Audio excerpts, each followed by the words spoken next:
ಯುವಕರ ಮುಂದಿನ ಗುರಿ ಇರ್ತಕ್ಕಂಥದ್ದು ನನಗೆ ಕೆಲಸ ಸಿಗಬೇಕು ಅಂತ. ಹಾಗೇನೇ ಒಂದು ವಿಶೇಷವಾದ ಒಂದು ಅವಕಾಶ ಇದೆ, ನೀವೇ ನಿಮ್ಮ ಸ್ವಂತ ಉದ್ಯಮವನ್ನು ಸ್ಥಾಪಿಸಲು. ಆದರೆ ಸುಮಾರು ಜನ ಯುವಕರು ಸ್ವಂತ ಉದ್ಯಮದ ಪ್ರಶ್ನೆಗೆ ಬಂದಾಗ ಅವರಲ್ಲಿ ಒಂದು ಭೀತಿ ಅನ್ನೋದು ಕಾಡುತ್ತಿದೆ.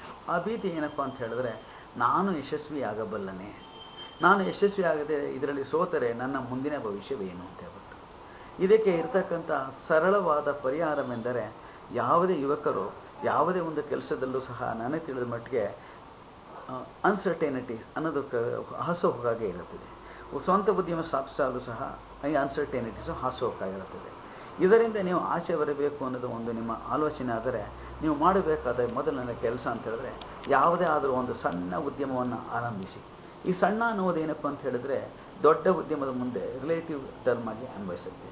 ಅಂದರೆ ದೊಡ್ಡದಿದ್ದಾಗ ಇದು ಸಣ್ಣ ಎಂದು ಗೋಚರ ಆಗುತ್ತದೆ. ಇಲ್ಲಿ ನಾವು ಉದ್ಯಮದಲ್ಲಿ ಹಾಕುವ ಬಂಡವಾಳ ಇದನ್ನು ಆರಿಸಿ ಸಣ್ಣ ಉದ್ಯಮ ಅನ್ನೋದನ್ನು ಮರೆತು, ನನಗೆ ಯಾವುದು ಸಣ್ಣ ಉದ್ಯಮ ಇದನ್ನು ನಾನು ಪರಿಗಣನೆಗೆ ತೆಗೆದುಕೊಂಡು ಮಾಡಿದ್ರೆ ನಾನು ಯಶಸ್ವಿ ಆಗ್ಬೋದು. ಇದರ ಬಗ್ಗೆ ಸ್ವಲ್ಪ ಹೆಚ್ಚಿನ ವಿವರ ಕೊಡಬೇಕು ಅಂತ ನಿಮ್ಮಲ್ಲಿ ಇರ್ತಕ್ಕಂಥ ಸಂಪನ್ಮೂಲವನ್ನು ಅಭ್ಯಾಸ ಮಾಡಿ. ನಿಮ್ಮ ಸಂಪನ್ಮೂಲವನ್ನು ಅಂತ ಹೇಳಿದ್ರೆ ಬರೀ ಹಣ ಮಾತ್ರವಲ್ಲ, ನಿಮ್ಮಲ್ಲಿ ಲಭ್ಯವಿರುವ ಸಮಯ ಎರಡನ್ನೂ ನೀವು ಪರಿಗಣನೆ ತೆಗೆದುಕೊಂಡು, ನಿಮಗೆ ಲಭ್ಯ ಬರತಕ್ಕಂಥ ಸಮಯದಲ್ಲೇ ನೀವು ನಿಮ್ಮ ಒಂದು ಬಂಡವಾಳದಲ್ಲೇ ಏನನ್ನ ಉದ್ಯಮವನ್ನು ಆರಂಭ ಮಾಡ್ಬೋದು ಅದನ್ನು ಆರಂಭಿಸಿ. ಉದಾಹರಣೆಗೆ ಹೇಗಿರಬೇಕಪ್ಪ ನನ್ನ ಉದ್ಯಮ ಅಂತ ಹೇಳಿದ್ರೆ, ನನ್ನಲ್ಲಿ ಒಂದು 4 ಗಂಟೆ ಸ್ಪೇರ್ ಟೈಮ್ ಅನ್ನೋದಿದ್ದರೆ, ಆ 4 ಗಂಟೆಯಲ್ಲಿ ಕೇವಲ 2 ಗಂಟೆಯನ್ನು ವಿನಿಯೋಗ ಮಾಡಿ ನನ್ನ ಉದ್ಯಮವನ್ನು ಆರಂಭ ಮಾಡುವ ರೀತಿ ಇರಬೇಕು. ಹಾಗೆ ನನ್ನಲ್ಲಿ 1,000 ರೂಪಾಯಿ ನನ್ನಲ್ಲಿ ಸರ್ಪ್ಲಸ್ ಸಂಪನ್ಮೂಲಗಳಿದ್ದರೆ ಅದರಲ್ಲಿ ಕೇವಲ 500 ರೂಪಾಯಿಂದ ಆರಂಭವನ್ನು ಮಾಡಬೇಕು. ಇದು ಯಾಕಪ್ಪ ಅಂತ ಹೇಳಿದ್ರೆ, ನಾನು ನನ್ನ ಅರ್ಧ ಭಾಗದ ಸಂಪನ್ಮೂಲವನ್ನು ವಿನಿಯೋಗಿಸಿದರೆ ಅದರಲ್ಲಿ ಆಗತಕ್ಕಂಥ ನಷ್ಟವಾಗಲಿ ಲಾಭವಾಗಲಿ ನನಗೆ ಪಾಠವನ್ನು ಕಲಿಸ್ಕೊಡುತ್ತೆ. ಅದರಿಂದ ನಾನು ಉಳಿದಂಥ ರಿಸೋರ್ಸನ್ನು ಯೋಜನಾಬದ್ಧವಾಗಿ ಖರ್ಚು ಮಾಡಿ ಉದ್ಯಮದಲ್ಲಿ ಯಶಸ್ವಿ ಆಗಲಿಕ್ಕೆ ಸಾಧ್ಯತೆ ಇದೆ. ಇದು ಒಂದು ಹಂತ. ಇದರ ಜೊತೆಗೆ ತಾವು ಏನನ್ನು ಮಾಡಬೇಕಾಗಿದೆ ಅಂತ ಹೇಳಿದ್ರೆ, ಇನ್ವೇರಿಯಬಲಿ ನಾವು ಒಂದು ಉದ್ಯಮವನ್ನು ಆರಂಭ ಮಾಡಬೇಕಾದ್ರೆ ಉದ್ಯಮಶೀಲನಲ್ಲಿ ಇರಬೇಕಾದಂಥ ಕೆಲವು ಗುಣಗಳನ್ನು ನೀವು ಅಭ್ಯಾಸ ಮಾಡಿಕೊಂಡು ಅದನ್ನು ನಿಮ್ಮಲ್ಲಿ ಅಳವಡಿಸ್ಕೊಳ್ತಕ್ಕಂಥದ್ದು ಅತಿ ಮುಖ್ಯ. ಉದಾಹರಣೆಗೆ ನಾನು ಏನಪ್ಪ ಹೇಳಬಲ್ಲೆ ತಮಗೆ ಅಂತ ಹೇಳಿದ್ರೆ, ಇನಿಷಿಯೇಟಿವ್ ಒಂದು ಇಂಗ್ಲೀಷ್ ಪದದಲ್ಲಿ ಉಪಯೋಗಿಸಿ ಹೇಳ್ತಾರೆ. ಇನಿಷಿಯೇಟಿವ್ ಅಂದರೆ ಏನಪ್ಪ ಅಂತ ಹೇಳಿದ್ರೆ, ಯಾವುದೇ ಕೆಲಸವನ್ನು ಬೇರೊಬ್ಬರು ನನಗೆ ಹೇಳಿದೆ ನಾನೇ ತೀರ್ಮಾನವನ್ನು ತೆಗೆದುಕೊಂಡು ನಾನು ಮಾಡ್ತಕ್ಕಂಥದ್ದು. ಉದಾಹರಣೆಗೆ ನಾವು ಹೇಳಿದ್ರೆ, ಉದ್ಯಮಶೀಲರಿಗೆ ಯಾವುದೇ ಒಂದು ಕಟ್ಟುಪಾಡುಗಳಿರುವುದಿಲ್ಲ. ಅವರಿಗೆ ಬೇಕಾದ ಕಟ್ಟುಪಾಡುಗಳನ್ನು ಅವರೇ ಹಾಕಿಕೊಂಡು ಅವರು ಆ ದಿಶೆಯಲ್ಲಿ ಮುಂದುವರಿತಾರೆ. ಆದರೆ ನಾವು ಯಾವುದೇ ಬೇರೆ ವೃತ್ತಿಯನ್ನು ತೆಗೆದುಕೊಳ್ಳಿ, ಬೇರೆ ಎಲ್ಲ ವೃತ್ತಿಯಲ್ಲೂ ಸಹ ಒಂದು ಸಿಸ್ಟಮ್ ಅನ್ನೋದು ನಮಗೆ ಒಂದು ಕಟ್ಟುಪಾಡುಗಳನ್ನು ನಿರ್ದೇಶಿಸಿ ಅದಕ್ಕೆ ತಕ್ಕಂತೆ ನಾವು ಕೆಲಸವನ್ನು ಮಾಡ್ಕೊಂಡು ಹೋಗ್ತೀವಿ. ಸೊ ಇಲ್ಲಿ ಉದ್ಯಮದಲ್ಲಿ ನಾವು ಯಶಸ್ವಿ ಆಗಬೇಕು ಅನ್ನೋದಿದ್ದರೆ ಈ ಇನಿಷಿಯೇಟಿವ್ ಅನ್ನೋದು ನಮಗೆ ಅತಿ ಮುಖ್ಯವಾಗಿ ಬೇಕಾಗಿದೆ.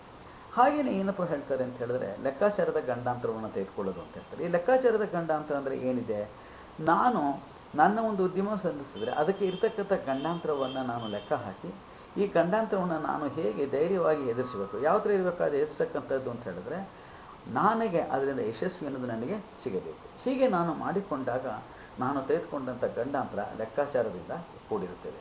ಇದಕ್ಕೆ ಒಂದು ಸಣ್ಣವಾದ ವಿವರಣೆ ತೆಗೆದುಕೊಳ್ಬೇಕಾಗಿದೆ ಅಂತ ಹೇಳಿದ್ರೆ, ಯಾವುದೇ ಒಂದು ವ್ಯಾಪಾರವನ್ನು ಮಾಡುವುದಕ್ಕಿಂತ ಮುಂಚೆ ಆ ಉತ್ಪನ್ನದ ಉಪಯೋಗಗಳೇನು, ಉಪಯೋಗಿಸತಕ್ಕಂಥ ಜನ ಎಷ್ಟಿದ್ದಾರೆ, ಒಟ್ಟು ಅಗತ್ಯತೆ ಎಷ್ಟಿರ್ಬೋದು, ಇದು ಎಲ್ಲಿ ದೊರೆಯುತ್ತದೆ, ಯಾವ ಬೆಲೆಗೆ ದೊರೆಯುತ್ತದೆ ಮತ್ತು ಯಾವ ಬೆಲೆಗೆ ಇದು ಮಾರಾಟ ಮಾಡಬಹುದು, ಮತ್ತು ಕನಿಷ್ಠ ನಾನು ಎಷ್ಟನ್ನು ಮಾರಾಟ ಮಾಡಿದರೆ ಇದರಲ್ಲಿ ಲಾಭಗಳಿಸೋ ಸಾಧ್ಯತೆ ಇದೆ. ಇದೆಲ್ಲವನ್ನು ಲೆಕ್ಕ ಹಾಕಿ ನಾನು ನಂತರ ವ್ಯಾಪಾರಕ್ಕೆ ಪ್ರವೇಶ ಪಡೆದರೆ ಇದು ನಾನು ಲೆಕ್ಕಾಚಾರ ಗಂಡಾಂತರ ತೆಗೆದುಕೊಂಡಿದ್ದೇನೆ ಎಂದು ಸಿಗ್ಬೋದು. ಹೀಗೆ ಯಾರು ಲೆಕ್ಕಾಚಾರ ಗಂಡಾಂತರವನ್ನು ಅಭ್ಯಾಸ ಮಾಡಿ ಅದಕ್ಕೆ ತಕ್ಕಂತೆ ತಾವು ಸಿದ್ಧಪಡಿಸಿಕೊಂಡು ಉದ್ಯಮವನ್ನು ಆರಂಭಿಸ್ತಾರೋ ಅವರು ಯಶಸ್ವಿಯಾಗುತ್ತಾರೆ. ಸೊ ನಾನು ತಮಗೆ ಹೇಳುವುದೇನೆಂದರೆ, ಫಸ್ಟ್ ನೀವೇನು ಉದ್ಯಮವನ್ನು ಮಾಡಬೇಕು ಅಂತಿದ್ರೆ ಆ ಉದ್ಯಮವನ್ನು ಸಣ್ಣದಾಗಿ ಆರಂಭಿಸಿ.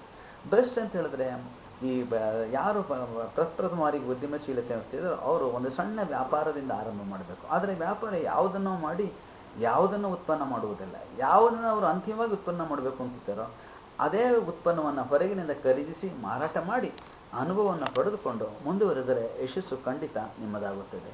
ಏನೇ ಕಾರಣಕ್ಕೂ ತಾವುಗಳು ಇರ್ತಕ್ಕಂಥ ಕೆಲಸವನ್ನು ಬಿಟ್ಟು ಅಥವಾ ನಿಮ್ಮ ತಂದೆ ತಾಯಿಗಳ ಉಳಿತಾಯದ ಹಣವನ್ನು ವಿನಿಯೋಗಿಸಿ ದೊಡ್ಡ ಉದ್ಯಮವನ್ನು, ನಿಮ್ಮ ಶಕ್ತಿ ಮೀರಿ ಉದ್ಯಮವನ್ನು ಸ್ಥಾಪಿಸಿ ಎಡವಬೇಡಿ ಅಂತ ನಾನು ಈ ಮೂಲಕ ನಿಮಗೆ ಸೂಚಿಸುತ್ತೇನೆ.